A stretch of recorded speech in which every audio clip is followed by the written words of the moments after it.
नमस्कार दोस्तों, आयुर्वेदिक एस्ट्रो के इस चैनल में मैं एडवोकेट संजीव सिंह राणा आपका हार्दिक स्वागत करता हूं। आज हम तुला लगन की वीडियो की चर्चा करने जा रहे हैं। तुला लगन के इस लगन में कोई भी भाव जो है वो मतलब कोई भी जो है ग्रह विराजमान नहीं है। बाकी ग्रह जो है वो दूसरे घरों में विराजमान हैं। तो चर्चा करने से पहले मैं आपसे रिक्वेस्ट करना चाहता हूँ कि मेरे इस वीडियो को अंत तक देखें और एक इसमें मैं टिप भी दूंगा, उसको भी ध्यानपूर्वक सुने। और जब आपको वीडियो अच्छा लगे तो ज़रूर शेयर करें, सब्सक्राइब करें, लाइक करें और लोगों के साथ भी शेयर करें। धन्यवाद। अब आइए शुरू करते हैं। ये तुला लगन की जो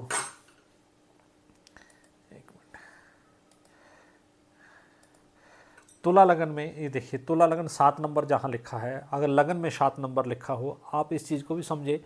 आप अपना वीडियो, अपना डेट ऑफ बर्थ टाइम जो है वो किसी भी सॉफ्टवेयर पर डाल के मतलब अच्छे से किसी सॉफ्टवेयर पर डाल के अपना लगन कुंडली जो है वो निकाल सकते हैं। फिर इस कुंडली के साथ कंपेयर करके अपना जो है वो भावार्थ जो है वो समझ सकते हैं।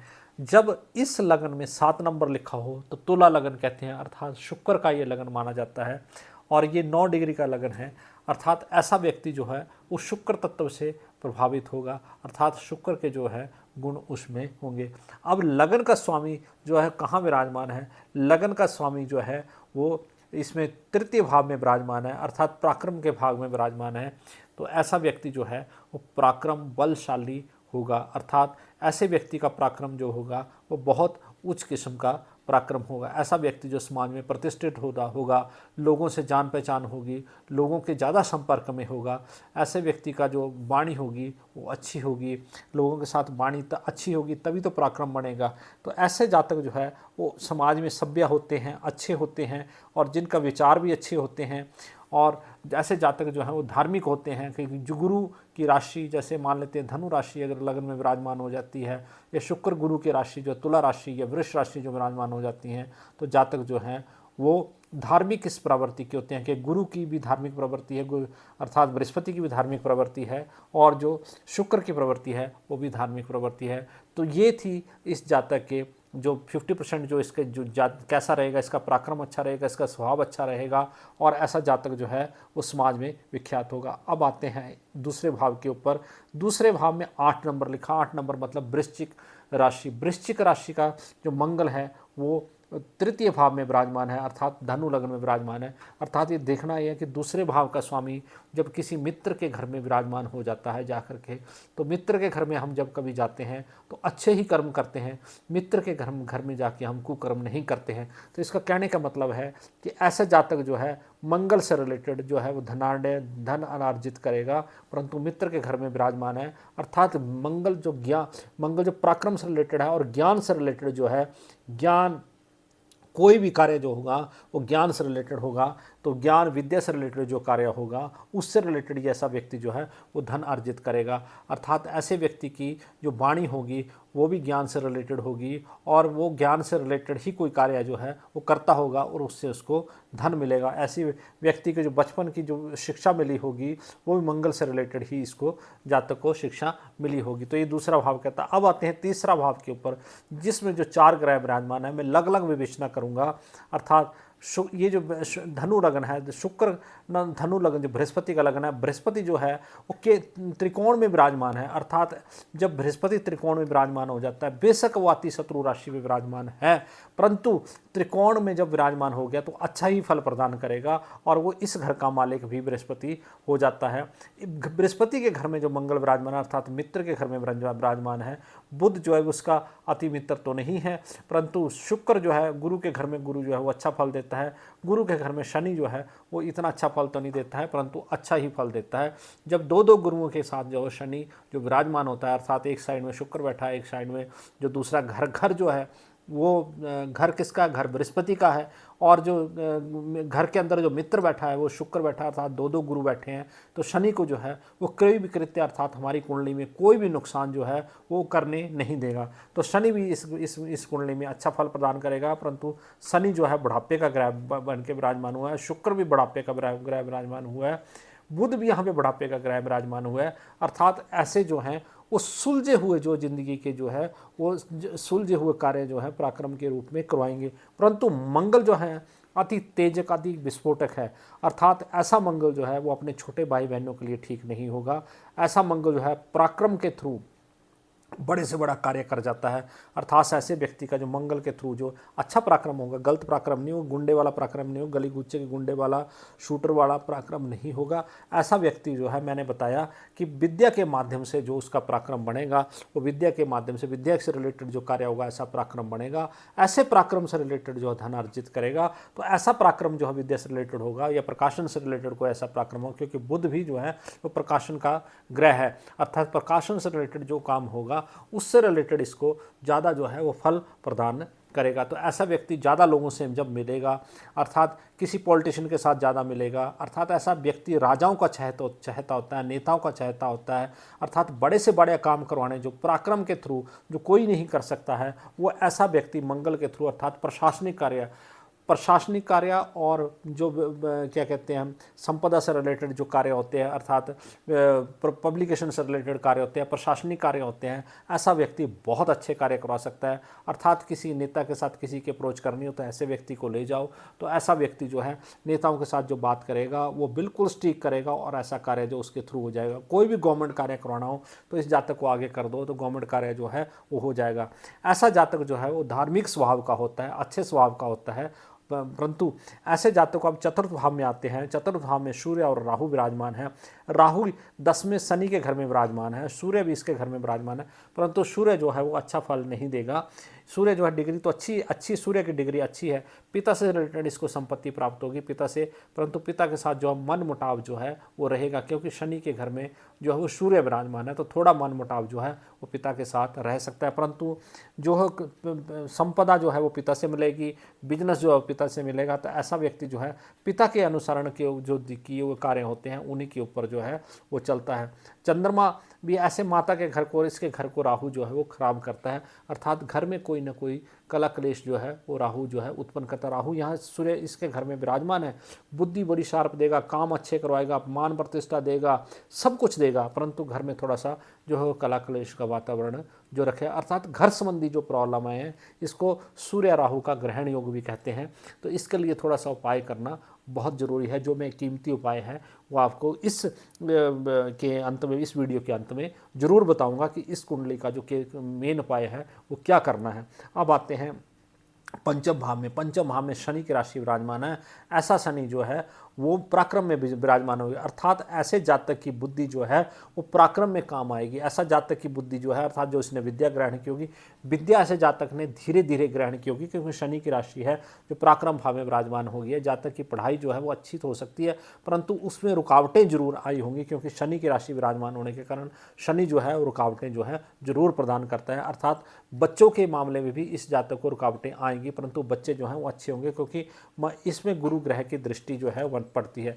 1 2 3 4 5 6 7 8 9वीं दृष्टि गुरु की पड़ती है। तो ऐसे जातक के जो बच्चे होंगे वो अच्छे होंगे, विद्या भी अच्छी होगी, परंतु थोड़ी रुकावट के साथ जरूर होगी। शनि जो रुकावट पैदा करेगा, परंतु गुरु की दृष्टि जो अमृत है, गुरु अति शत्रु राशि में जरूर विराजमान है, परंतु गुरु की दृष्टि जो है वो अमृत होगी।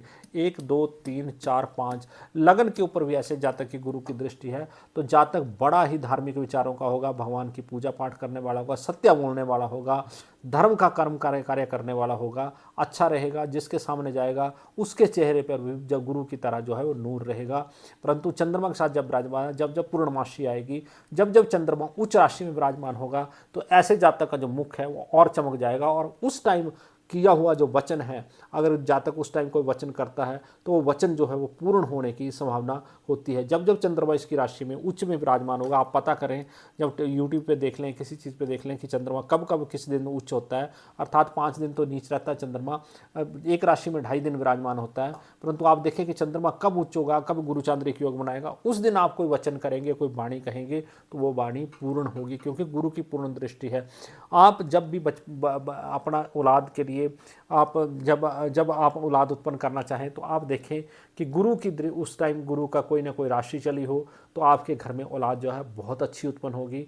ये आप चेक करवा लें कि गुरु की जो है जब महादशा चली हो, महादशा में महादशा नहीं, किसी दशा के महादशा में जब अंतरदशा गुरु की आएगी तब आप अपना जो है वो इशू के लिए, बच्चे के लिए प्लान करें तो वो आपके लिए बहुत अच्छा रह सकता है। अब आते हैं 12 नंबर पे, यहाँ पे गुरु की राशि विराजमान है। गुरु जो है वो त्रिकोण में विराजमान हो गया है। त्रिकोण में गुरु जो है इस घर का विराजमान होने के कारण आपको कोई बीमारी नहीं होगी, कोई कुछ नहीं होगा।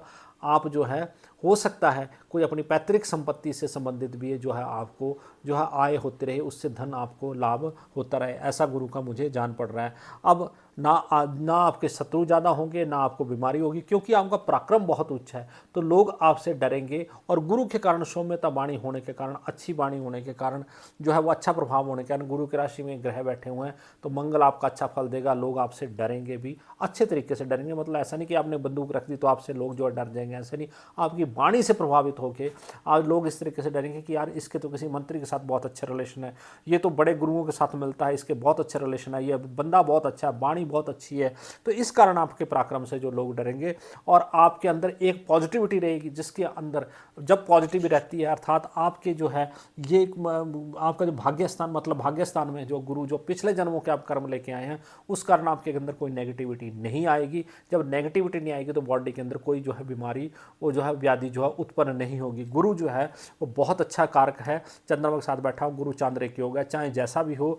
गुरु चंद्रमा का जो योग है बहुत उच्च कुंडली में आपके अंदर योग है, तो इस योग का आपने हो सकता है कि आपको मार्गदर्शन ना मिला हो, आपने फ़ायदा ना लिया हो, तो गुरु आपको इतना उच्च फल नहीं दे पाया हो, जिसके कारण आप थोड़ा से निराश हो कि यार मैं तो पूजा पाठ बहुत करता हूँ परंतु मेरे को गुरु ने इतना फ़ायदा नहीं दिया है। परंतु आप ज़िंदगी में जितना अच्छा पूजा पाठ करेंगे, भगवान भोले शंकर की जितनी जब पूजा करेंगे तो गुरु जो है वो उच्च होगा। आप शिव जी को जल चढ़ाएं क्योंकि चंद्रमा उसके साथ विराजमान है। पूर्णमासी के दिन आप या प्रदोष के दिन आप जो है वो रुद्राभिषेक करेंगे, 2 घंटे 2.5 घंटे का रुद्राभिषेक होता है, लघु रुद्राभिषेक होता है। किसी शिव मंदिर में भी आप स्वच्छ मन से दिल से जल चढ़ाएंगे तो आपके पुनर्जन्म के कर्म जो है वो जीवित हो जाएंगे।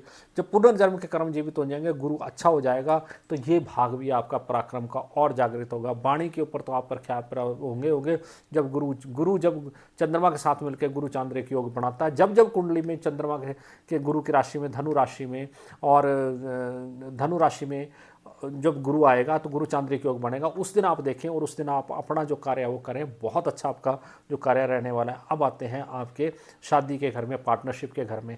ये शादी पार्टनरशिप का घर माना जाता है। इसमें 1 नंबर विराजमान है, 1 नंबर मंगल की राशि विराजमान है जो पराक्रम में विराजमान है।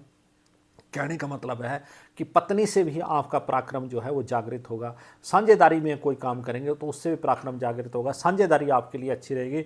राहु भी यहाँ दिखाता है कि राहु भी अचानक आपको लाभ देगा। साझेदारी में आपको लाभ होने की संभावना है, पत्नी से भी, यहाँ पराक्रम से भी, क्योंकि आपका पराक्रम अच्छा होगा तो कोई भी लोग आपसे डिच नहीं करेंगे। तो साझेदारी में भी आप अच्छा कर सकते हैं।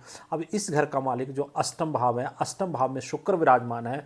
2 नंबर वृष राशि है, वृष राशि का मालिक जो शुक्र है वो भी पराक्रम स्थान में विराजमान है, अर्थात आपकी आयु जो है वो दीर्घ करेगा। गुरु की राशि है, शुक्र की राशि है, तो आयु ये आपकी दीर्घ करेगा, जिससे आपको रोग कोई नहीं रहेगा। यहाँ रोग कोई नहीं होगा तो आयु ऑटोमेटिकली दीर्घ होगी।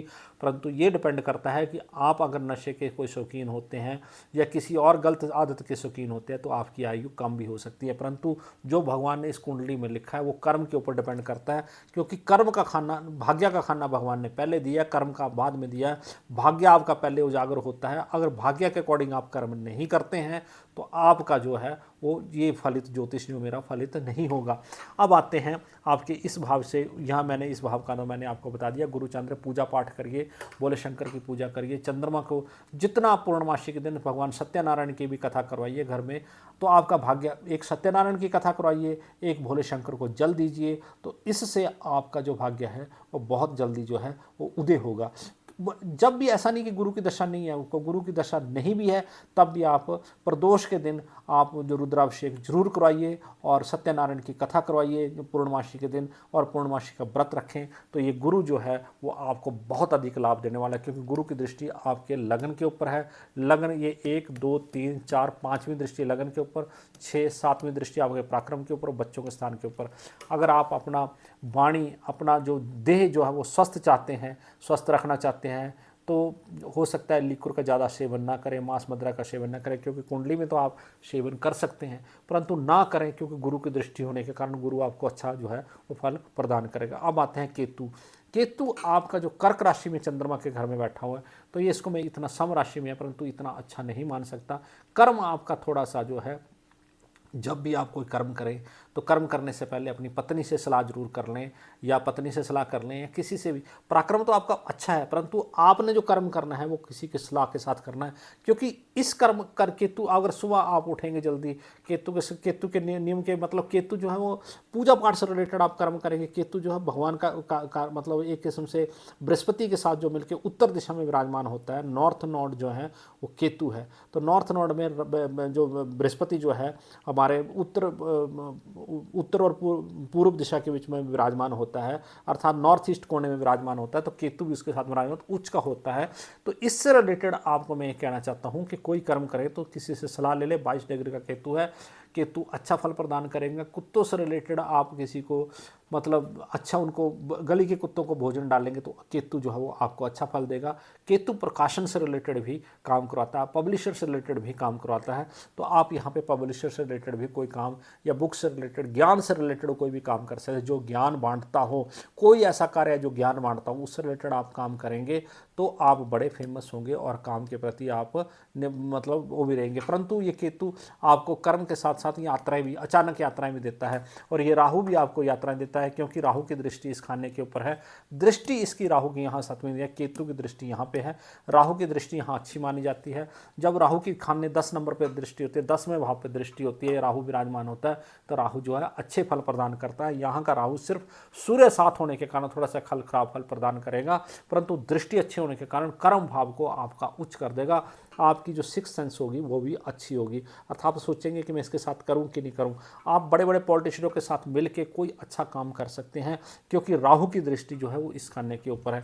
अब आते हैं लाभ भाव में। लाभ भाव का जो सूर्य है, अर्थात सिंह राशि का जो सूर्य है, वो सूर्य जो है पिता के घर में विराजमान, ना माता के घर में विराजमान है। अर्थात यहाँ पे राहु के साथ विराजमान होने के कारण जो लाभ है वो पिता से ही आपको प्राप्त होगा, क्योंकि सूर्य विराजमान हो गया इस घर में। घर से रिलेटेड, घर में पिताजी है, माताजी हैं, तो यहाँ सूर्य विराजमान हो गया तो पिताजी से आपको लाभ जो है वो प्राप्त होगा। इस चीज़ के लिए आप उपाय करें कि थोड़ा सा, इसका उपाय तो मैं आपको ये लाभ का उपाय जो है राहु के साथ में बताता हूँ कि राहु का थोड़ा सा आप उपाय करेंगे। आप अमावस्या के दिन, जो मैंने आपको टिप्स बताई थी, अमावस्या के दिन राहु अच्छा है, परंतु राहु के लिए आप जो हैं गरीबों को जो है वो बारले का दलिया जो होता है अगर वो खिलाएं, बारले का दलिया जो है वो शनि के लिए भी अंधे आश्रम में दान दें। बारले का दलिया जो है वो या तो जौ दूध में डाल करके सुबह बहा दें तो भी अच्छा रहेगा, या तो गरीबों को आप बारले दान करें, या जिसको सत्तू बोलते हैं, या बारले का दलिया आप दान करें तो राहु जो है आपका अच्छा होगा और आपको अच्छे फल प्रदान करेगा। आपने इस राहु को खराब नहीं करना, क्योंकि इसकी दृष्टि इस खाने के ऊपर है। तो दान देने से जो है वो ग्रह जो सम हो जाता है, अच्छे फल प्रदान करता है। अब आते हैं छठे भाव की। यहाँ पे जो है वो कन्या राशि, बुध जो है इसका यहाँ पे विराजमान है। बुध जो है वो आपके पराक्रम में विराजमान है, अर्थात पराक्रम के ऊपर जितना ज़्यादा आप खर्चा करेंगे उतना आपको लाभ होगा। अर्थात ये बुध जो है वो आपके पराक्रम के ऊपर ही खर्चा कराएगा। अर्थात पराक्रम, देखो इसको कोरिलेट करो, इसका मतलब इस कुंडली में विराजमान और यहाँ का जो मालिक है वो यहाँ पे, मतलब यहाँ का मालिक यहाँ पे विराजमान और यहाँ की राशि जो है वहाँ पे विराजमान होने का मतलब है कि पराक्रम से आप बहुत कुछ जो है वो अर्जित कर सकते हैं। अर्थात अपने पराक्रम का फ़ायदा उठाइए, लोगों से मित्रता बढ़ाइए, लोगों से संपर्क करिए। कोई ऐसा यूट्यूब चैनल भी हो सकता है आप बनाएं जिससे लोगों को लिंक में आप जो है वो पराक्रम के थ्रू अपना फ़ायदा जो है वो कर सकते हैं। परंतु ये मेन आपकी कुंडली का क्रैक्स है, जितनी ज़्यादा आप पूजा पाठ करेंगे उतना ज़्यादा जो है वो आपको फल प्राप्त होगा। आज का जो टिप्स, जो मेन टिप है इस कुंडली का वो ये है कि आप भोले शंकर का रुद्राभिषेक जरूर करें, ताकि आपकी कुंडली में बड़े से बड़े रोग, दोष, कष्ट, मुक्ति जो है वो खत्म हो सकती है। आपकी कुंडली में ऐसा दोष कोई नहीं है, परंतु आपकी कुंडली को जो लगन को है वो फ्लोरिश करेगा। भोले शंकर के साथ आराधना करें, और जब उनके परिक्रमा जो है वो अर्ध परिक्रमा करें, पूर्ण परिक्रमा ना करें। मत उनके साथ जो पिंडी होती है उसकी अर्ध परिक्रमा करें, जल चढ़ाएं, दूध चढ़ाएं, जो आपके ऊपर डिपेंड करता है। अर्थात पंच यज्ञ होते हैं, दूध, दही, घी, शहद, और इनसे जो अगर आप स्नान करते हैं, शहद से स्नान करते हैं तो जो है भोले शंकर बहुत प्रसन्न होंगे। आइए अब देखते हैं आपकी जो आपको दशा किस चीज़ की लगी है। दशा अभी आपको ऊपर जो लगी हुई है वो यहाँ पे गुरु और राहु की दशा लगी है, जो बहुत ठीक नहीं मानी जाती है। इसका मतलब ये है कि 9 1 6 मतलब ये जो दशा है, 1 मिनट रुकिए आप, मैं एक इस रिपोर्ट से थोड़ा सा क्लियर नहीं होता है। विष्णुत्री दशा यहाँ पे आइए, यहाँ चार्ट पे आपको दिख रहा है कि गुरु में 26 तक राहु का अंतरा लगा हुआ है। तो थोड़ा सा ये आपने आपने अपनी कुंडली में ध्यान रखना है कि जो आपने गुरु की दशा में बनाया है वो राहु की दशा में बिक जाता है। अगर आपने कोई प्रॉपर्टी ली है, कोई आपने ज्वेलरी ली है, तो जो है उसको अपने नाम से अभी मत लेना, क्योंकि ये जो 26 तक का पीरियड है ये ठीक नहीं है। राहु जो है वो इसमें बेचता है, कोई नुकसान नहीं करता, थोड़ी सी बीमारी दे सकता है, परंतु राहु जो गुरु में प्रॉपर्टी आपने कोई बनाई होती है या प्लॉट आपने कोई लिया होगा, वो राहु इसकी गुरु की दशा में जब राहु आएगा तो बिक जाएगा। शनि फिर आपकी जो है प्रॉपर्टी बनाएगा, आप पराक्रम से जो प्रॉपर्टी वो बनाएंगे। शनि में शनि का अंतरा बहुत शुभ जाएगा, शनि में शनि का अंतरा पराक्रम से रिलेटेड आप बहुत अच्छा आएगा। बुध का अंतरा जाएगा। केतु में आपने अपना ख्याल रखना है, केतु में आपने कर्म के थ्रू अपनी जुबान खराब नहीं करनी है। यहाँ शनि की दशा में केतु सबसे बड़ी जो है वो जुबान खराब करता है। जुबान खराब करने के बाद फिर जो है वो शुक्र में इतना कोई जो है वो शुक्र में तो लाभ होगा, क्योंकि शुक्र में दशा में आपको लाभ होने वाला है, परंतु शनि अब जो सूर्य का अंतर आएगा और चंद्रमा का अंतर आएगा, जब जो जुबान खराब से आपके रिलेशन खराब होंगे, सूर्य और चंद्रमा के अंतर में आपको जो है नुकसान प्रदान करेंगे। इसलिए आपसे बार रिक्वेस्ट है कि आप अपने जो अपने अधिनिष्ठ कर्मचारी होंगे या जो आपके वर्क रिलेटेड कर्मचारी होंगे, उनसे कभी भी आप ऊंची आवाज़ में बात ना करें। अर्थात शनि आपकी दशा में आया है तो सबसे हाथ जोड़ के विनम्रता के साथ ही रहें और प्रार्थना करें और उनसे आशीर्वाद मांगें, और भोले शंकर का आप ध्यान करें, हनुमान जी की आप पूजा करें। हनुमान जी भी रुद्र अवतार हैं, अर्थात हनुमान चालीसा आप जैसे जैसे पढ़ेंगे, हो सकता है आपको कहीं मौका मिले हनुमान मंदिर में तो 107 बार जो हनुमान चालीसा पढ़ लेना। ये 26 के बाद की मैं आपको प्रोडिक्शन बता रहा हूँ, क्योंकि शनि की दशा अगर आपने अच्छी फलित करनी है तो आपको कर्म अच्छे करने पड़ेंगे, अच्छी सोच रखनी पड़ेगी। सोच तो वैसे भी आपकी अच्छी है क्योंकि बहुत अच्छी है, गुरु चंद्रमा जो है वो भाग्यस्थान में विराजमान होने के कारण सोच आपकी बहुत अच्छी है। तो इस कारण से आप अपना अच्छा कर्म करेंगे। तो ये सूर्य और चंद्रमा की दशा, क्योंकि शनि में केतु की दशा खराब जाती है, चंद्रमा की दशा खराब जाती है, तो ये थोड़ा सा आप ख्याल रखना। राहु की दशा भी थोड़ी खराब जाती है। फिर आपको लगेगा बुध का अंतरा, जो 17 साल का बुध आएगा, वो बुध थोड़ा बुढ़ापे का है, परंतु वो अच्छी आपको दशा जो है वो जाने वाली है। अब मैं आपको एक चीज़ और बताता हूँ, यहाँ पे देखिए, यहाँ पे चंद्रमा की होरा में है शनि, शुक्र और बुध। आपको शनि की दशा अच्छी जाएगी, बुध की दशा अच्छी जाएगी, और बुध के बाद केतु की दशा जो है वो थोड़ा सा आपको व्यवधान उत्पन्न करेगी, परंतु फिर शुक्र की दशा जो है वो आपके लिए अच्छी जाएगी। टोटल मिला के मैं ये कह सकता हूँ कि आपको आने वाली दशाएँ जो हैं वो आने वाली दशाएँ जो है वो अच्छी रहने वाली हैं। तो आप अच्छा कर्म करें, भगवान की पूजा करें। हो सकता है नॉन वेज से आप थोड़ा सा दूर रहें, जिससे आपका गुरु ओवरऑल, गुरु ऐसा मत समझो कि गुरु की दशा निकल गई तो वो नहीं, गुरु आपकी ज़िंदगी में आता है। नॉन वेज आप खाएंगे तो 28 डेज वो आपकी बॉडी में उसके सेंसेस रहते हैं। आप विस्की तो पी सकते हैं क्योंकि शुक्र तो यहाँ पे विराजमान है, परंतु गुरु के लिए जो मतलब डेड सोल्स हैं उनको ना खाएं, तो उससे मुर्गा मीट मच्छी जो है ना खाएं, तो इससे गुरु जो है, जो गुरु शत्रुता का प्रभाव है ये छोड़ देगा, आपके लिए अच्छा होगा, जिसमें आपका शनि का दशा भी अच्छी जाएगी। और सब कुछ दुनिया में बड़ी चीज़ें हैं खाने के लिए, शाकाहारी भोजन करिए, पनीर खाइए, मशरूम खाइए, नट्स खाइए, कितनी चीज़ें भगवान ने बनाई हुई है, परंतु जीवित चीज़ को मार करके ना खाएं, जिससे जो है आपके ग्रह जो है वो खराब ना हो। ये पूरा साइंटिफिक है, मैं ये नहीं कह रहा हूँ कि इस चीज़ के खाने से ये फ़र्क पड़ता है, परंतु आप जीवित चीज़ें खाएंगे तो बॉडी में उनका ऑक्सीजन कंटेंट्स जो होता है वो अच्छा होता है। ऑक्सीजन कंटेंट, दालें आप खाते हैं, दालों से जैसे मान लेते हैं कि दालें आप बीज, वही दालें अगर आप बीज दें तो उनसे पौधा बन जाता है, अगर वही दालें आप पेट में खाएंगे तो ऑक्सीजन करके वो नई कोशिकाओं को जन्म देते हैं, परंतु आप एक डेड सोल को खाएंगे तो उससे भय उत्पन्न होता है। तो मैं आपकी कुंडली क्यों अच्छा गुरु चांद्रिक योग है, इसलिए मैं आपको ये बता रहा हूँ कि इस योग को जागृत करें, इसको योग का फल प्राप्त करें, और अंत में आपको मोक्ष की प्राप्ति भी होगी, क्योंकि यहाँ पे गुरु चंद्रमा का योग है। और भोले शंकर के जितने ज्योतिर्लिंग हैं, अगर जिंदगी में मौका मिले तो 12 के 12 ज्योतिर्लिंगों में दर्शन करें, वहाँ पे जाके रुद्राभिषेक करें, वहाँ पे कुछ रुद्राभिषेक ना हो सके तो वहाँ पे जल ही चढ़ा दें, तो आपकी लाइफ में आपको बहुत फ़ायदा होने वाला है। इस कुंडली को देख के मुझे बहुत प्रसन्नता हो रही है, क्योंकि गुरु चांद्रिक योग होने के कारण, और आपका पराक्रम जो है, ऐसी कुंडलियाँ रेयर ही देखने को मिलती हैं जिन लोगों का इतना पराक्रम जो है वो उच्च होता है, परंतु आपका पराक्रम जो है शुभ होने वाला, जैसे दाऊद इब्राहिम की तरह गुंडे वाला पराक्रम नहीं होगा या किसी और सैनिक वाला पराक्रम नहीं होगा, जो आर्मी में जाकर के कर्नल की तरह पराक्रम हो, वो पराक्रम नहीं है। आपका पराक्रम प्रकाशन से रिलेटेड है, अच्छा है।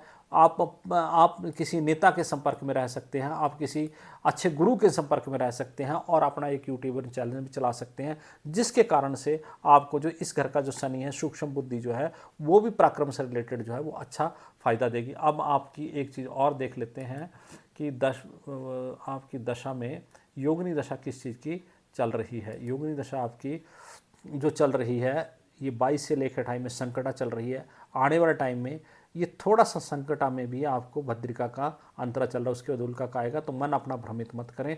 उसके बाद सिद्धा की दशा आएगी 2027 से लेके, फिर मंगला की दशा लगेगी। ये मंगला की दशा जो है वो अच्छी आपको रहने वाली है, जो 28 से लेकर 29 के बीच में, मतलब आपका टाइम जो है 27 के बाद अच्छा शुरू हो जाएगा। उधर दशा भी शनि की शुरू हो जाएगी और ये मंगला, तो मंगल कार्य जो है आपके थ्रू होंगे। हो सकता है कोई बड़ा पूजा पाठ हो या कोई ऐसा हवनदान हो, और ये चीज़ें मैंने बताई हैं आपको। अब मैंने बच्चों के लिए दोबारा फिर बता देता हूँ कि गुरु की दशा में ही जो आप ये इसमें जब शनि में जो गुरु अभी है, तो आप बच्चे को प्लान कर सकते हैं जो बच्चा आपका शनि में उत्पन्न हो, क्योंकि गुरु की दशा में आप कोई जो है वो होगा आपका बेटा ही, क्योंकि इस घर का मालिक जो है शनि है और गुरु की जो है दृष्टि है। तो कन्या संतति के बजाय जो है मेल संतति जो है होने की संभावना है, तो आप जो है प्लान कर सकते हैं, क्योंकि अभी आपको गुरु में राहु की दशा जो है वो चल रही है। परंतु प्लान इस तरीके से करें कि अपने संतति बच्चे के लिए, अगर आपकी शादी हो गई है तो प्लान इस तरीके से करें कि गुरु में ही अपनी संतान प्लान कर लें और गुरु में ही बच्चा पैदा हो जाए। परंतु प्लान इस तरीके से हो कि आपका बच्चा जो है वो सितंबर के महीने में पैदा हो, अर्थात पहले 2-3 सितंबर से लेकर 15-20 सितंबर तक के पैदा हो। तो उस टाइम जो है वो सूर्य भी अच्छी राशि में होता है और जो है बुध भी अच्छी राशि में होता है, तो बुध द्वितीय योग होते हैं, गुरु बहुत अच्छी राशि में, और ये जो ग्रह होते हैं वो अच्छी राशि में होने के कारण जो कुंडली होती है वो अच्छी होती है। सितंबर महीने के जो जातक होते हैं, बच्चे होते हैं, वो अच्छे होते हैं। तो मैं यही आपको उपाय बताने वाला था। आज का मेरा उपाय यही है कि जब भी संतान उत्पत्ति करें, अगर अच्छी संतान चाहिए तो सितंबर के महीने में प्लान करें कि आपकी संतान का जन्म जो है वो 2 सितंबर से लेकर के 20 सितंबर तक के बीच में हो। मैंने ऐसी कुंडलियाँ देखी हैं जिन का जन्म जो है वो सितंबर के मंथ में हुआ है। मैं अपनी उस नॉलेज के आधार पे बता रहा हूँ, सितंबर के महीने में हुआ है। वो कुंडलियाँ बहुत उच्च की मानी जाती हैं, अच्छी मानी जाती हैं, उनमें ग्रह जो हैं वो अच्छे विराजमान होते हैं। तो ये आज की कुंडली का ये टिप्स था। तो इस तरीके से अपनी कुंडली की आपकी विवेचना जो है कुंडली की हुई। अगर इसमें कोई त्रुटि हो तो क्षमा चाहता हूँ, और आपसे प्रार्थना करता हूँ कि अगर कुंडली की विवेचना अच्छी लगी हो तो शेयर करें, सब्सक्राइब करें। धन्यवाद। जय माता दी।